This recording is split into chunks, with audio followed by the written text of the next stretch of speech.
नमस्कार शेतकरी मित्रांनो, स्वागत आहे तुमचं आपल्या कृषी बाजार भाव या यूट्यूब चॅनलवर. बघा शेतकरी मित्रांनो, आज रोजीचे महाराष्ट्रातील विविध जिल्ह्यातील हळद बाजारभाव लाईव्ह या व्हिडिओच्या माध्यमातून आपण बघणार आहोत.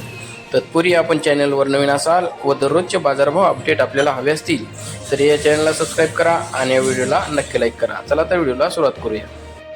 कृषी उत्पन्न बाजार समिती आहे सांगली. आवक आली 60 क्विंटल. किमान दर आहे 13,950. कमाल दर आहे 18,000. सर्वसाधारण दर आहे 15,500 रुपये. यापुढील कृषी उत्पन्न बाजार समिती आहे हिंगोली. आवक आली 1,350 क्विंटल. किमान दर आहे 14,500. कमाल दर आहे 17,000. सर्वसाधारण दर आहे 15,750 रुपये. यापुढील कृषी उत्पन्न बाजार समिती आहे मुंबई. आवक आली 97 क्विंटल. किमान दर आहे 18,500. कमाल दर आहे 23,000. सर्वसाधारण दर आहे 20,750 रुपये. यापुढील कृषी उत्पन्न बाजार समिती आहे नांदेड. आवक आली 1,071 क्विंटल. किमान दर आहे 11,000. कमाल दर आहे 16,500. सर्वसाधारण दर आहे 15,295 रुपये.